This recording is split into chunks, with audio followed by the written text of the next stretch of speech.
Dobrý den, vítejte u dalšího videa. This topic is going to be connected with the previous topic from last week. Last week I talked about informal words that we commonly use in Czech. I give you examples of several words that are shorter when they're informal. For example, alespoň and aspoň. Aspoň, at least, is more informal. In this video is going to be exactly the other way around. I'm going to introduce 6 words that are commonly used in these two forms, the short one and the long one. And guess what? This time, the longer form is informal. Jdeme na to. Ahoj, vítejte na mém kanále Czech by Zuzka, kde vám pomocí angličtiny vysvětluju českou gramatiku. Let's take a look at these 6 words, and like I said, the longer form is informal. So these are formal ones, and these are informal. These words are really common, so I'm pretty sure you have seen both forms of these words. Let's start with dnes and dneska.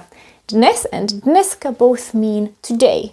In spoken Czech, it's more common to say dneska. When you read the news or when you listen to the radio, people would probably speak properly and they would use the word dnes. That is the only difference, the context, the situation where you use these words. So this means today. For example, dneska je fakt krásně. It's really beautiful today. Dneska je fakt krásně. And if you want to be more formal, you would say dnes je opravdu krásně. You would not keep fakt. Fakt is also informal. You can see we simply added ka. Dnes a dneska. The same thing happens with the word teď, which means now, teď and teďka. Sometimes you can even find a regional variant teďkonc, teďkonc, which is even longer. Teďka nemám čas. I don't have time now. Teďka nemám čas. Now let's move on to the word hned, which means immediately or right away. Hned and hnedka. You can see the same procedure. Hned, hnedka, we added ka. It means right away or immediately. When the store is temporarily closed for just a couple of minutes, maybe the owner went to the bathroom or went to grab something to eat really quickly, they would put a note, hned jsem zpátky. Hned jsem zpátky, using the formal word. But if you go away and you want to say to a friend, I'll be right back, you can say, hnedka jsem zpátky, hnedka jsem tady, hnedka jsem tady, or hnedka tam zavolám. I'll call there right away. Hnedka tam zavolám. And these two words are really fun because they often appear together. There is a combo, hned teď, or teď hned, it doesn't matter, right this moment. So you can say hned teď, or teď hned, or hnedka teďka, or teďka hnedka. Sounds like a rhyme. So if you want to emphasize you're gonna do something right this moment, you can say hnedka teďka tam zavolám. Teďka hnedka tam zavolám. Our next word is jen and jenom. They both mean only. Jen, jenom. Já se ptám jenom tak pro jistotu. I'm just asking to be sure. Or you could say jen tak pro jistotu. Jen tak pro jistotu is more formal. Jenom tak pro jistotu is informal. Vždy and vždycky. That's probably something you know, and it means always. Always. Vždycky or vždy. Ty máš vždycky dobrou náladu. You're always in a good mood. Ty máš vždycky dobrou náladu. Or formally, ty máš vždy dobrou náladu. In conversations, we would say vždycky. Vše and všechno. Everything or all. Je všechno v pořádku? Is everything okay? Je všechno v pořádku? Formally it would be je vše v pořádku? A to je všechno. A to je vše. And that's all.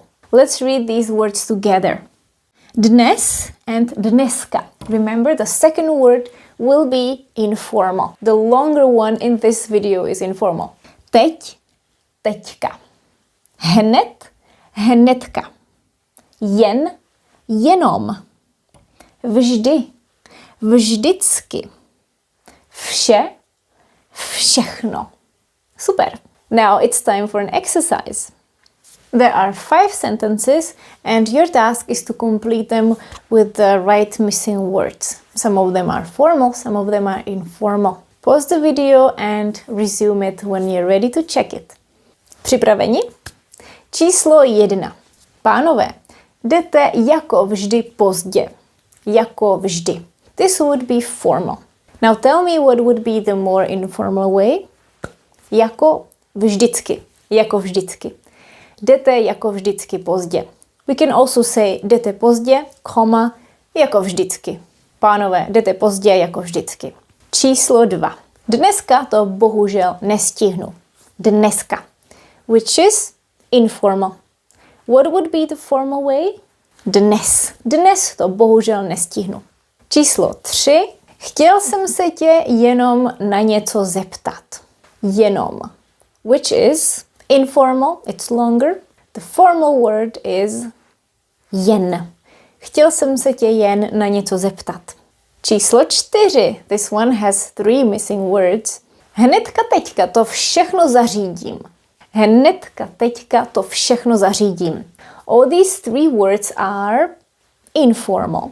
So if you want it to be formal, you would say hned teď to vše zařídím. Hned teď to vše zařídím. It doesn't mean that if you want to be formal, you have to keep all the words formal. It all depends on the situation. It also happens that in spoken Czech, we mix the formal and informal words. So, for example, someone could say, hned teď to všechno zařídím. A poslední číslo 5, velký výprodej.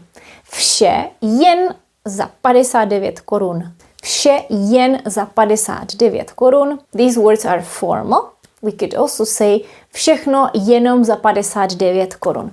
But imagine the situation. Vše jen za 59 korun would probably be found somewhere printed, for example, on a flyer, piece of paper that would be delivered to your mailbox, or it would be in the shop windows. And if you're telling someone, hey, everything was only for 59 crowns, you would probably say, všechno bylo jenom za 59 korun.